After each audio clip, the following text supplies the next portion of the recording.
ಪ್ರಾಪಂಚಿಕ ಬದುಕಿನಲ್ಲಿ ಮಾನವನ ನಿಜವಾದ ಕರ್ತವ್ಯಗಳೇನು? ಜೀವನದಲ್ಲಿ ಸಮಚಿತ್ತತೆಯನ್ನು ಬೆಳೆಸಿಕೊಳ್ಳಬೇಕಾದ ಬಗೆ ಹೇಗೆ? ಸಮತೋಲನದ ಸಾಧನೆ ಬದುಕಿನಲ್ಲಿ ಸಾಧ್ಯವೇ? ಎಂಬೆಲ್ಲ ಪ್ರಶ್ನೆಗಳಿಗೆ ಭಗವದ್ಗೀತೆಯ ಮೂಲಕ ಶ್ರೀ ಕೃಷ್ಣನ ನುಡಿಗಳು ನಮಗೆ ಸಾರ್ಥಕತೆಯನ್ನು ನೀಡುತ್ತದೆ. ಬನ್ನಿ, ಈ ಗೀತೆಯ ಸಾರವನ್ನು ತಿಳಿಯೋಣ. ಶ್ರೀಮತಿ ನಾಗಶ್ರೀ ತ್ಯಾಗರಾಜ್ರವರ ಧ್ವನಿಯಲ್ಲಿ ಗೀತ ಸುನಾದ ಕಾರ್ಯಕ್ರಮ ತಪ್ಪದೆ ಕೇಳಿ. ಪ್ರತಿದಿನ ಬೆಳಗ್ಗೆ 8:35 ಮರುಪ್ರಸಾರ ಸಂಜೆ 6:30 ನಿಮ್ಮ ಜನಧ್ವನಿ ಬಾನುಲಿಯಲ್ಲಿ.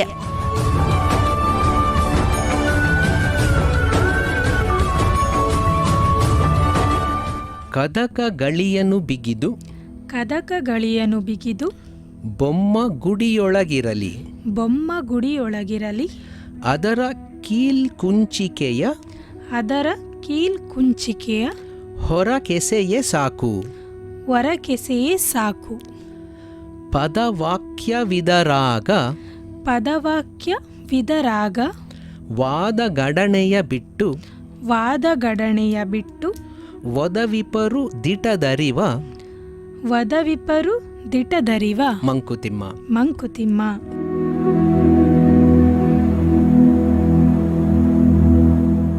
ಸೊ ಈಗ ಭಗವಂತ ಬೇರೆ ಬೇರೆ ರೀತಿಯಲ್ಲಿ ವರ್ಣಿಸಿದ್ದಾಯಿತು. ನಮ್ಮ ಕಣ್ಣು ಕಾಣಿಸ್ತಾ ಇಲ್ಲ, ಎಲ್ಲೋ ಬಚ್ಚಿಟ್ಕೊಂಡಿದ್ದಾನೆ ಹಾಗೆ ಅಂತ. ಇರೋಂಥ ಜಾಗ ಯಾವುದೇ ಆದರೂ ಅದರ ಮೇಲೆ ಮುಸುಕು ಹಾಕ್ಕೊಂಡ್ಬಿಟ್ಟಿದ್ದಾನೆ ಅನ್ನೋ ರೀತಿಯಲ್ಲಿ ಅಗೋಚರನಾಗಿದ್ದಾನೆ ಅನ್ನೋದನ್ನು ನಾವು ನೋಡಿದ್ದಾಯಿತು. ಈಗ ಅದನ್ನೇ ಮುಂದುವರಿಸ್ತಾ ಇನ್ನೊಂದು ಉದಾಹರಣೆಯನ್ನು ಕೊಡ್ತಾರೆ. ಸಪೋಸ್ ದೇವರು ನಾನು ಯಾರ ಕಣ್ಗೂ ಕಾಣಿಸ್ಬಾರ್ದು ಅಂತ ಅನ್ಸ್ಕೊಂಡಿದ್ದ ಅಂತ ಅಂದ್ಕೊಳ್ಳೋಣ. ಪರವಾಗಿಲ್ಲ, ನೋ ಪ್ರಾಬ್ಲಮ್. ಅವನು ಮನೆಯೊಳಗನೇ ಇರಲಿ, ಬೀಗ ಬೇಕಾದರೂ ಹಾಕ್ಕೊಂಬಿಡ್ಲಿ.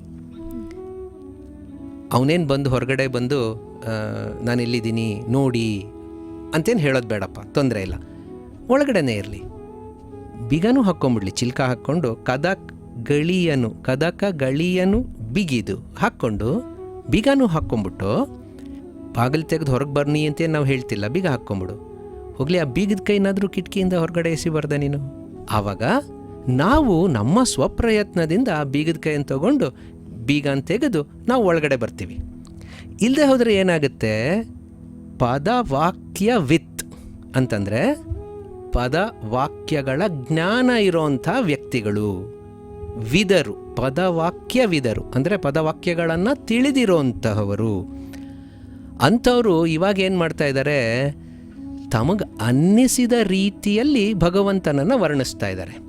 ಆಗಲೇ ನಾವು ನೋಡಿದ ಉದಾಹರಣೆಯಲ್ಲಿ ಕಣ್ಣು ಕಾಣದ 6 ಜನ ಹೇಗೆ ಆನೆಯನ್ನು ಕೈಯಿಂದ ಮುಟ್ಟಿ ಇದೇ ಆನೆ ಅಂತ ಹೇಳ್ತಾ ಇದ್ರೋ, ಹಾಗೆ ಅನೇಕ ಪದವಾಕ್ಯವಿದರು, ಹೇಗೆ ಮಾತಾಡಬೇಕು ಅಂತ ಗೊತ್ತಿರೋವಂಥ ಜನ, ಅವ್ರು ಏನೋ ಒಂಚೂರು ತಿಳ್ಕೊಂಬಿಡೋದು, ಅದೇ ಪರಮ ಸತ್ಯ ಅಂತ ಅಂದ್ಕೊಂಡು ಅದನ್ನೇ ವರ್ಣನೆ ಮಾಡ್ತಾ ಹೋಗೋದು. ಇನ್ನೊಬ್ಬರ ಮಾತಿಗೆ ಬೆಲೆ ಕೊಡಲ್ಲ, ಇನ್ನೊಬ್ಬರ ಜ್ಞಾನಕ್ಕೆ ಕಿಂಚಿತ್ತು ಅವಕಾಶ ಕೊಡದೆ ತಾವು ಹೇಳಿದ್ದೇ ಸರಿ ಅಂತ ವಾದಿಸ್ತಾ ಹೋಗುವಂಥದ್ದು. ಅಪೂರ್ಣವಾದಂಥ ಈ ಜ್ಞಾನದಿಂದ ಉಂಟಾಗುವಂಥದ್ದೇನು? ಕೇವಲ ವಾದ. ಅದರಿಂದ ಜ್ಞಾನ ಸಿಕ್ಕಕ್ಕೆ ಸಾಧ್ಯ ಇಲ್ಲ. ಕೇವಲ ಗಲಾಟೆ ಅಗತ್ಯ ಹೊರತು ಬೆಳಕು ಸಿಕ್ಕೋದಕ್ಕೆ ಸಾಧ್ಯ ಇಲ್ಲ. ನಮಗೆ ಬೇಕಾಗಿರೋದೇನು? ಬೆಳಕು, ಬರೀ ಗಲಾಟೆ ಅಲ್ಲ, ಶಬ್ದ ಅಲ್ಲ. We want light, not noise. So ಹಾಗೆ ಪದವಾಕ್ಯವಿದರು ವಾದಗಡನೆಯ ಬಿಟ್ಟು ಸಿಕ್ತಲ್ಲಪ್ಪ ಇವಾಗ ಕೀಲಿ ಕೈ, ಬೀಗನ್ ತೆಗಿಯೋಣ, ಬೀಗನ್ ತೆಗೆದು ದಿಟದ ಅರಿವನ್ನು ಅವರೂ ಪಡ್ಕೊಂಡು ಉಳಿದವ್ರಿಗೂ ಕೊಡೋದಕ್ಕೆ ಸಾಧ್ಯ ಆಗತ್ತೆ. ಸೊ ಹಾಗೆ ಭಗವಂತ ಬೀಗ ಹಾಕ್ಕೊಂಬಿಟ್ಟು ಬೀಗದ ಕೈಯನ್ನು ಹೊರಗಡೆ ಎಸೆಯೋದು ಅಂತಂದರೆ, ಎಲ್ಲೋ ಒಂದು ಕೈಲಿ ಹಿಡಿಬೋದಾದಂಥ ಬೀಗದ ಕೈಯಿನ ವಿಚಾರವನ್ನು ಇಲ್ಲಿ ಡಿ ವಿ ಜಿಯವರೇನು ಹೇಳ್ತಾ ಇಲ್ಲ. ಅದು ಉದಾಹರಣೆಯಾಗಿ ಕೊಟ್ಟು ಆ ರೀತಿ ಜ್ಞಾನದ ಭಂಡಾರಕ್ಕೆ ಹಾಕಲಾಗಿರೋಂಥ ಬೀಗಗಳು ಯಾವುದಿವೆ ಅದನ್ನು, ಆ ಬೀಗಗಳನ್ನು ತೆಗೆಯೋದಕ್ಕೆ ನಮಗೆ ಬೇಕಾದಂತಹ ನಮ್ಮ ನಡವಳಿಕೆ ಯಾವ ಥರ ಇರಬೇಕು ಅನ್ನೋದ್ರ ಬಗ್ಗೆ ಸ್ವಲ್ಪ ಗುರುತಿಸ್ಕೊಳ್ಳೋದಕ್ಕೆ ಬಹುಶಃ ಪ್ರಯತ್ನ ಪಡ್ತಿದ್ದಾರೆ ಅಂತ ಅನಿಸುತ್ತೆ. ಸ್ವಲ್ಪ ದಿನದ ಹಿಂದೆ ಡಿ ವಿ ಜಿಯವರು ಈ ಪ್ರಶ್ನೆಗಳ ಸುರಿಮಳೆಯನ್ನು ಪ್ರಾರಂಭ ಮಾಡಿದ ಸಂದರ್ಭದಲ್ಲಿ ನಾನು ಒಂದು ಮಾತನ್ನು ಗಮನಿಸಿದ್ದೆ, ಅದನ್ನು ಹಂಚಿಕೊಂಡಿದ್ದೆ. ಡಿ ವಿ ಜಿಯವರು ಪ್ರಶ್ನೆಗಳನ್ನು ಕೇಳುವುದರಲ್ಲಿ ಯಾವ ಹಿಂದೇಟನ್ನು ಹಾಕಲ್ಲ ಅಂತ. ಯಾವುದೇ ಮಡಿವಂತಿಕೆ, ಯಾವುದೇ ಭಯ ಇಲ್ಲದೆ ಬಂದಂಥ ಸಂದೇಹಗಳನ್ನು ಸ್ಪಷ್ಟವಾಗಿ ನಿಸ್ಸಂಕೋಚವಾಗಿ ಮುಂದಿಡ್ತಿದ್ದಾರೆ.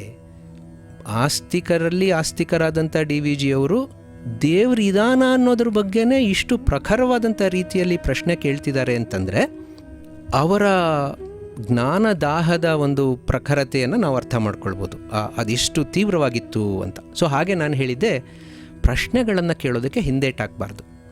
ಮಕ್ಕಳನ್ನು ಸುಮ್ಮನಿರು ನೀನು, ಏನು ಪ್ರಶ್ನೆ ಕೇಳ್ತಿದ್ಯಾ ಅನ್ನೋ ರೀತಿಯಲ್ಲಿ ನಾವು ಇವಾಗ ಏನು ಎಲ್ಲರನ್ನೂ ಡಿಸ್ಕರೇಜ್ ಮಾಡ್ತೀವಿ, ಆ ಥರ ಮಾಡಬಾರ್ದು ಅಂತ ಹೇಳಿದ್ದೆ. ಹಾಗೆ ಈ ಪದವಾಕ್ಯವಿದರ ವಾದಗಣನೆ ಅನ್ನೋ ಮಾತು ಬಂದಾಗ ಅದನ್ನೇ ಸ್ವಲ್ಪ ಮುಂದುವರಿಸಿ ವಿಶ್ಲೇಷಣೆ ಮಾಡಬಹುದು ಅಂತ ನನಗನ್ಸುತ್ತೆ. ಭಗವದ್ಗೀತೆಯ ಇನ್ನೊಂದು ಮಾತಿದೆ, ಜ್ಞಾನವನ್ನು ಪಡ್ಕೊಳ್ಳೋದಕ್ಕೆ ಕೆಲವು ಮಾರ್ಗಗಳನ್ನು ಶ್ರೀಕೃಷ್ಣ ತಿಳಿಸ್ತಾನೆ. ಅದರಲ್ಲಿ ಒಂದು ಮುಖ್ಯವಾದಂಥದ್ದು ತದ್ವಿಧಿ ಪ್ರಣಿಪಾತೇನ ಪರಿಪ್ರಶ್ನೇನ ಸೇವೆಯ ಅಂತ. ಜ್ಞಾನದ ಒಂದು ಪರಮೋಚ್ಚವಾದಂಥ ಸ್ಥಾನವನ್ನು ಕೃಷ್ಣ ಅರ್ಜುನನಿಗೆ ಹೇಳಿದ ನಂತರ, ಜ್ಞಾನವೇ ಅತ್ಯಂತ ಮುಖ್ಯ ಅಂತ ಹೇಳಿದ ನಂತರ ಆ ಜ್ಞಾನವನ್ನು ಪಡ್ಕೊಳ್ಳೋದಕ್ಕೆ ಯಾವ ಮಾರ್ಗಗಳಿದೆ ಅನ್ನೋದನ್ನು ವಿವರಿಸ್ತಾ ಈ 3 ಮಾರ್ಗಗಳನ್ನು ಹೇಳ್ತಾನೆ. ತದ್ವಿಧಿ, ಅದನ್ನು ಅರ್ಥ ಮಾಡ್ಕೊಳ್ಳಪ್ಪ. ಹೇಗೆ? ಪ್ರಣಿಪಾತೇನ ಅಂದರೆ ಸಂಪೂರ್ಣ ಶರಣಾಗತಿಯನ್ನು ಹೊಂದೋದ್ರ ಮೂಲಕ ಒಂದು, ಪರಿಪ್ರಶ್ನೇನ ಮತ್ತೆ ಮತ್ತೆ ಪ್ರಶ್ನೆಗಳನ್ನು ಕೇಳೋದರ ಮೂಲಕ, ಮೂರನೇದು ಸೇವೆಯ ಅಂದರೆ ಪರಿಶ್ರಮವನ್ನು ಹಾಕಿ ಈ 3 ಹಂತಗಳನ್ನು, ಈ 3 ವಿಧಾನಗಳನ್ನು ನೀನು ಅನುಸರಿಸೋದರಿಂದ ನಿನಗೆ ಜ್ಞಾನದ ಪ್ರಾಪ್ತಿಯಾಗೋದಕ್ಕೆ ಸಾಧ್ಯ ಅಂತ. ಸೊ ಹಾಗೆ ಈ ಕೀಲ್ಕುಂಚಿಕೆ ಹೊರಗೆ ಬಿದ್ದಿದೆ ಅಂತಂದಾಗ ಅದನ್ನು ನಾವು ತೆಕ್ಕೊಂಡು ಬೀಗವನ್ನು ತೆಗೆದು ಜ್ಞಾನವನ್ನು ಪಡ್ಕೊಳ್ಳೋದಕ್ಕೆ ಸಾಧ್ಯ. ಅದನ್ನು ಮಾಡೋಂಥ ಸಂದರ್ಭದಲ್ಲಿ ಕೇವಲ ವಾದಗಾಡಣೆಗೆ ನಾವು ಸಿಕ್ಕಾಕ್ಕೊಳ್ಬಾರ್ದು. ಹಾಗಂದ್ರೇನು? ಪ್ರಶ್ನೆಯನ್ನು ಕೇಳಬೇಕಾದ್ರೆ ಯಾವ ಹಿಂದೇಟೂ ಇಲ್ಲದೆ, ಯಾವ ಸಂಕೋಚವೂ ಇಲ್ಲದೆ, ಭಯವೂ ಇಲ್ಲದೆ ಪ್ರಶ್ನೆಗಳನ್ನು ನಿಸ್ಸಂಕೋಚವಾಗಿ ಕೇಳೋಣ. ಆದರೆ ಪ್ರಶ್ನೆಗಳನ್ನು ಕೇಳೋಂಥ ಸಂದರ್ಭದಲ್ಲಿ ನಮ್ಮ ಗರ್ವ, ನಮ್ಮ ದುರಹಂಕಾರವನ್ನು ನಾವು ಅದಿಮಿಟ್ಟು ಕೇಳಬೇಕಾಗತ್ತೆ. ಎಷ್ಟೋ ಸರ್ತಿ ನಾವು ಒಂದು ರೀತಿಯ ಉಡಾಫೆಯ ಭಾವನೆಯಿಂದ ನನಗೆ ಗೊತ್ತು ನಿನಗೆ ಗೊತ್ತೇ ಇಲ್ಲ ಅನ್ನೋದನ್ನು ಎತ್ತಿ ತೋರಿಸ್ಬೇಕು ಅನ್ನೋಂಥ ಒಂದೇ ಉದ್ದೇಶದಿಂದ ಪ್ರಶ್ನೆಗಳನ್ನು ಕೇಳೋದನ್ನು ನಾವು ನೋಡ್ತೀವಿ. ನಿನಗೇನು ಗೊತ್ತು ಮಹಾ, ನಿನ್ನ ಅಜ್ಞಾನವನ್ನು ನಾನು ಪ್ರಕಟ ಮಾಡ್ತೀನಿ ಅನ್ನೋ ರೀತಿಯಲ್ಲಿ ನಾವು ಪ್ರಶ್ನೆಗಳನ್ನು ಕೇಳ್ತೀವಿ. ಮತ್ತು ಪ್ರಶ್ನೆಗಳನ್ನು ನಾವು ಕೇಳುವಾಗ ಯಾವ ವಿಚಾರದ ಬಗ್ಗೆ ಪ್ರಶ್ನೆಯನ್ನು ಕೇಳ್ತಿದ್ದೀವೋ ಆ ವಿಚಾರದ ಬಗ್ಗೆ ನಮಗೆ ಗೌರವ ಇರಬೇಕು, ಆದರ ಇರಬೇಕು. ಅದರ ಕಡೆ ನಮಗೆ ಯಾವುದೇ ರೀತಿಯ ಅಗೌರವದ ಭಾವನೆ ಇರಬಾರ್ದು. ಆ ಥರ ಗೌರವದಿಂದ ನಾವು ಪ್ರಶ್ನೆ ಕೇಳುವಂಥ ರೀತಿಯೇ ಬೇರೆ. ನಿಸ್ಸಂಕೋಚವಾಗೇನೋ ಕೇಳೋಣ, ಆದರೆ ಅದರ ಅರ್ಥ ನಮಗೆ ಬಾಯಿಗೆ ಬಂದಂತೆ ಎಲ್ಲ ಮಾತುಗಳನ್ನು ಉಪಯೋಗಿಸ್ತಾ ಕೇಳೋದು ಅಂತ ಅಲ್ಲ. ನಮ್ಮ ಮನಸ್ಸಿನಲ್ಲಿ ನನಗೆ ತಿಳಿದೇ ಇರೋವಂಥ ಆ ವಿಚಾರದ ಬಗ್ಗೆ ಗೌರವಾದರಗಳಿರಬೇಕು. ಪ್ರಶ್ನೆಯಲ್ಲಿ ಅದೂ ಕೂಡ ಪ್ರಕಟವಾಗಬೇಕು. ಮತ್ತು ನಾನು ಕೇಳಿದ ಮಾತ್ರಕ್ಕೆ ನನಗೆ ಉತ್ತರ ಸಿಕ್ಕಿಬಿಡುತ್ತೆ ಅಂತಲೂ ಅಲ್ಲ. ಪರಿಪ್ರಶ್ನೆಗಳನ್ನು ನಾನು ಕೇಳ್ತಾ ಇದ್ದೀನಿ, ಆದರೆ ಅದು ನನಗೆ ಪಡ್ಕೊಳ್ಬೇಕಾದ್ರೆ ಶರಣಾಗತಿ ಅದು ಇರಬೇಕು. ನನಗೆ ಗೊತ್ತಿಲ್ಲಪ್ಪ, ತಿಳಿದಂತಹ ನೀನು ನನಗೆ ಹೇಳ್ಕೊಡು ಅನ್ನೋಂಥ ನಮ್ರ ಭಾವನೆ ಇರಬೇಕು. ಮತ್ತು ಅದನ್ನು, ಆ ಜ್ಞಾನವನ್ನು ಪಡ್ಕೊಳ್ಳೋದಕ್ಕೆ ಪರಿಶ್ರಮವೇ ಇಲ್ಲದೆ ನಾನು ತಿಳ್ಕೊಂಬಿಡ್ಬೇಕು ಅನ್ನೋಂಥ ಭಾವನೆ ಇದ್ದರೆ ನನಗದು ಸಿಕ್ಕಲ್ಲ. ಅದು ಇವತ್ತಿನ ಸಂದರ್ಭದಲ್ಲಿ ಬಹಳ ಪ್ರಸ್ತುತ. ಯಾಕೆಂದರೆ ನಾವು ಇವಾಗೆಲ್ಲ ಅಂಗೈಯಲ್ಲೇ ಎಲ್ಲವನ್ನೂ ತಿಳ್ಕೊಳ್ಳೋಕೆ ಪ್ರಯತ್ನ ಪಡೋವಂಥ ಸಂದರ್ಭಗಳನ್ನು ನೋಡ್ತೀವಿ. ಅದು ಸತ್ಯ ಕೂಡ. ಫೋನ್ ನಮ್ಮ ಕೈಯಲ್ಲಿದೆ ಅಂತಂದರೆ ಗೂಗಲ್ನ ಯಾವ ವಿಷಯ ಕೇಳಿದ್ರೂ ಟಕ್ಕನ್ನು ನಮಗೆ ಮಾಹಿತಿ ಸಿಕ್ಬಿಡುತ್ತೆ. ಸೊ ಆ ಮಾಹಿತಿ ನಮಗೆ ಜ್ಞಾನವಾಗಬೇಕಾದ್ರೆ ನಮ್ಮ ಪರಿಶ್ರಮ ಬಹಳ ಮುಖ್ಯ. ಕೇವಲ ವಿಚಾರಗಳನ್ನು ಓದಿ ಅದನ್ನು ಬಾಯ್ಪಾಠ ಮಾಡಿ ಹೇಳೋದಕ್ಕಿಂತ ಅದನ್ನು ನಾವು ಅನುಭವಿಸಿ ನಮ್ಮ ಅಂತರಂಗದಲ್ಲಿ ನೆಲೆಸ್ಕೊಳ್ಳುವಂಥದ್ದು ಮುಖ್ಯ.